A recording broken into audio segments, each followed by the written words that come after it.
Welcome children. Today once again we will discuss chapter number 15, that is improvement in food resources. Children, in our previous sessions we studied about crop plants. As we all know that plants are the primary producers and main component of our food comes from plant. So we studied about various aspects like improvement in crop yields, crop variety improvement, crop production improvement and crop protection management. You know that food comes from animal also. So in today's session we are going to study about improvement in food resources that comes from animal sources. Children, you all know that milk is a very essential part of diet, especially for small children, and that milk comes from cow. Similarly, egg, meat, etc. and honey also comes from animal. So these are the food resources which comes from animals. So in the remaining part of chapter we are going to discuss about the different type of food items that comes from animals. In today's session, we will learn about scientific management of animal livestock. We will also know about the various aspects of animal husbandry. We will also discuss about different types of animal-based farming, and we will also learn about cattle farming in detail. So let us begin. Before starting this session, I would like to introduce you with a very new term, that is animal husbandry. So the branch of agriculture which deals with the feeding, shelter, health and breeding of domestic animals is called as animal husbandry. Husbandry word means the care, cultivation and breeding of animals. So it is a broad group in which so many types of animals are involved which are useful for us for various purposes. So various practices necessary for raising animals for food are proper feeding of animal, proper shelter for animal. Shelter means the place where the animal lives, and prevention and cure of animal from different types of diseases. Do you know that like us, these animals also suffer from various types of diseases? So if we want to take some benefit from these animals, there should be prevention and cure of animal diseases, proper breeding of animals because we also want to increase their number, and proper economic utilization of these animals. So these are the various practices. Now what is the need for animal husbandry? Why we are doing it? So there are various purposes for doing or utilizing the process of animal husbandry, and because we have different types of animals through which we are taking benefits, so based on that only there are different needs for animal husbandry. The first one is to increase milk production, second is to increase egg production, and the third is to increase meat production, fourth is to increase fish production, and the last here is for proper utilization of animal waste that can be used in the form of biogas and manure, and there are various other points which can be added to this, but here in this chapter we are focusing on these only. Now this animal husbandry can be divided into various aspects. So you can see that this diagram here is showing that it is divided mainly into 4 parts. That is, the red part is showing cattle farming, and the brown color or orangish color part is showing poultry farming, the green color part is showing fish farming, and the yellow color part is showing honeybee culture or apiculture. So in these different fields of animal husbandry we can utilize different types of animal and can take benefit from these animals in a different way. Like in cattle farming, rearing of cows and buffaloes for taking their milk, and sometimes for using these animals as a labor animals in farm field also we can utilize.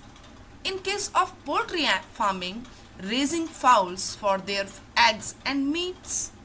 And in case of apiculture, we can use bees for keeping them, for making honey and wax. And in fish farming, capturing and culturing the fish for their meat and different types of essential vitamins from them. So by this way we can understand that we can utilize animal husbandry in various aspects for getting multiple purposes from different type of animals. So now, importance of animal husbandry. Many farmers in India depend on animal husbandry for their livelihood. In addition to supplying milk, meat, egg, wool, their castings, which is dung, and hides, animals, mainly bullock, are the major source of power for both farmers and rearers. Thus, animal husbandry plays a very important role in rural economy. Now, this animal husbandry can be started with cattle farming, because milk, as I told you, is a very essential part of nutrition of children as well as adult, and that milk we get from mainly from these cows and buffaloes. So let us begin with cattle farming. Raising of cattle for yield of milk by females and draught labor connected with agriculture like tilling, irrigation and carting by males. The females in this group are called as milch animals because these females provide us milk, whereas the males, which cannot provide us milk, but they can be used for various agricultural practices and for loading weight on them, these males are called as draught animals. Now, Indian cattle belongs to two different species. Bos indica, that is a scientific name of cows, and Bos bubalis, which is a scientific name of buffaloes. In this slide you can see the picture of both. This left hand side you can see the picture of cow, and other side you can see that a farmer is utilizing the males of cows in agricultural practices, or buffaloes can also be used for agricultural practices. So milk producing females are called as milch animals, they are the dairy animals, and farm animals are known as draught animals. There are various factors which affect milk production in milch animals. The most important factor is lactation period. A milch animal do not keep on lactating throughout its life. Lactation period means the period in which that animal produces milk, and that period is for nurturing its calf. In case of cow, means after the delivery of cow or after giving birth to a cow starts lactating to provide nourishment to its calf, and that time period during which it lactates, it produces milk, is called as lactation period. So if we want to take maximum benefit from these cattle or from these cows, those who are lactating cows or buffaloes, then in that case, if somehow we will extend the period of lactation, we can get more and more milk produced by these animals. So milch breeds are of various types. Here in this slide you can see the pictures of various varieties of milch animal or cows. Here we are basically focusing on cows, so we will talk about cows only. Cows of these breeds are high milk yielders, and bullocks are poor for drought purposes. So in this slide you can see that there is a picture of a cow at the top just next to the milch breeds, and this type of breed is known as Gir cow, and next to it Sahiwal cow is there, and the third picture is showing Red Sindhi. So there are various varieties of cows. Here we have just focused on the main varieties of cow. Now drought breeds are also various types, that can be Nageri, Malvi, Halikar, etc. And there are certain animals which are dual purpose breeds or general utility breeds. This breed of the cattle are meant for both milk yield as well as for drought work. So the cows are fairly good milkers and the bullocks are sturdy and are useful in drought works like plowing the field, transport, cart pulling, etc. Important examples of such type of dual breeds are Haryana and Ongole breed. Now all native varieties of cows, Indian cows, are called as indigenous cow, or based on whether these cow belongs originally to our country or they are exported from some other countries. These cows can be divided into two parts, that is indigenous cows and exotic cows. Indigenous cows are the cows which are native varieties of Indian cows, and the example of these cows are Gir, Sahiwal, Red Sindhi, etc.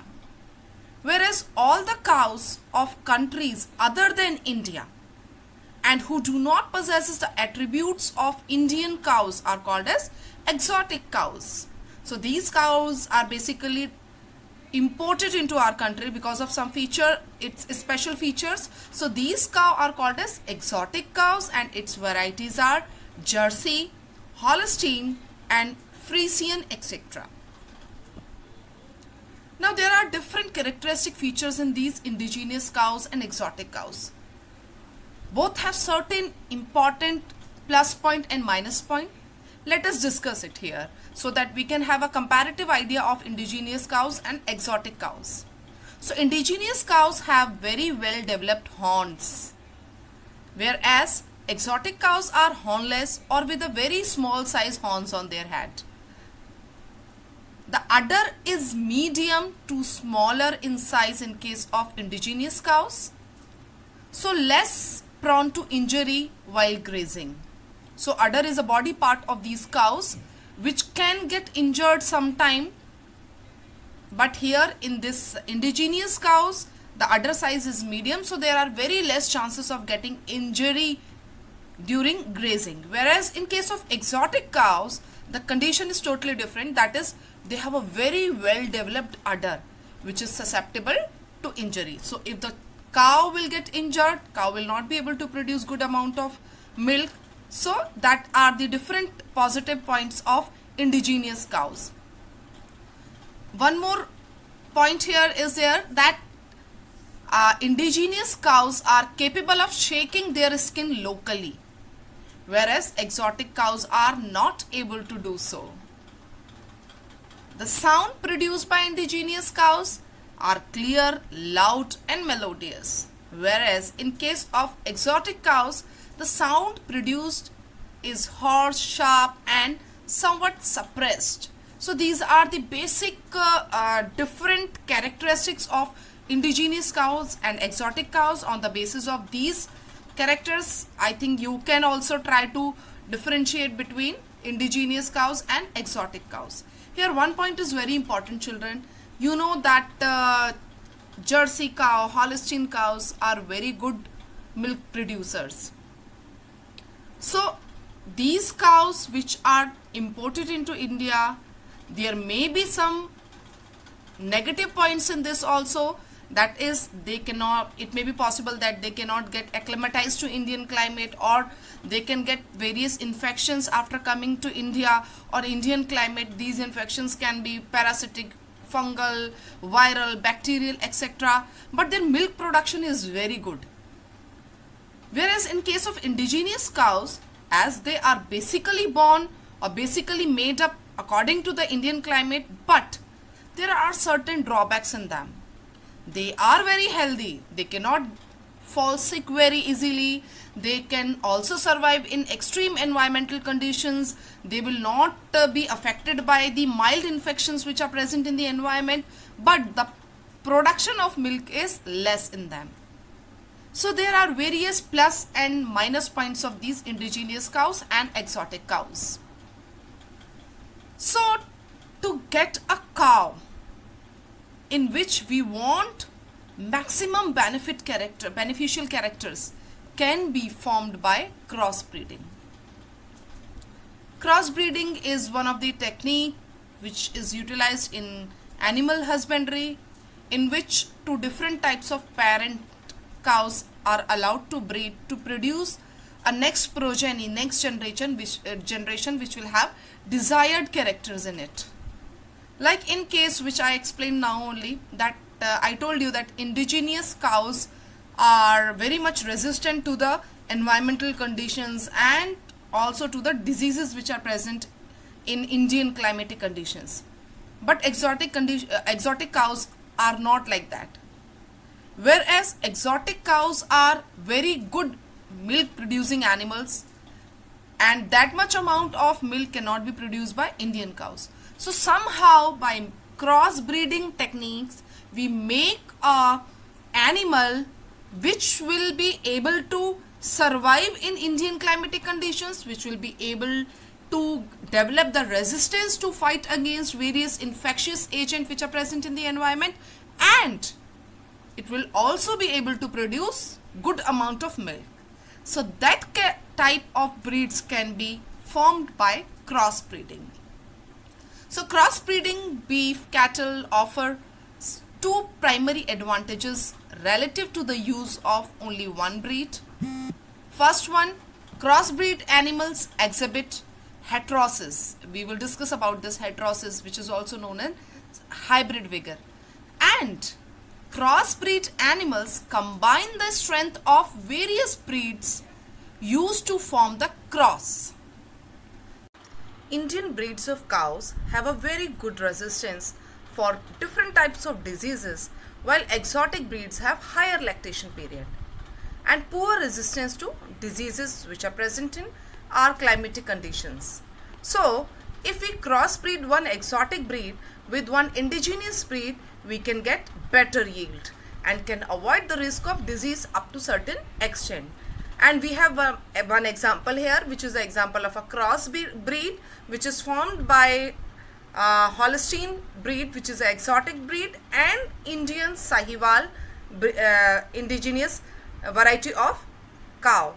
So here in this slide you can see this one side, this black and white cow is there, which is your Holstein cow, and other side red Sindhiwal cow is there. By crossbreeding, a new type of cow is formed which is having attributes of both the parent cows, that is of Holstein cow, that is higher milk production in this new type of crossbred cow, and this new crossbred cow is able to very well adapt into Indian climatic conditions and has developed resistance for various types of diseases in Indian climatic condition. Heterosis is also known as hybrid vigor outbreeding, and heterosis is the phenomena that causes crossbred individuals to have an increased level of performance for certain traits over the above the average performance of their straight bred parent. So here whatever variety which is formed by crossbreeding will be known as hybrid, because it will have the features of two different types of parents, and this process is known as heterosis, in which the new breed which is produced by crossbreeding will have very high quality of traits in it as compared to its parents. So this is a very interesting part of this process of crossbreeding, that it attributes heterosis. Let's summarize what we have done in today's session. We studied about introduction of animal husbandry. We also learnt about various aspects of animal husbandry. We started with cattle farming, in which we discussed about purposes of cattle farming.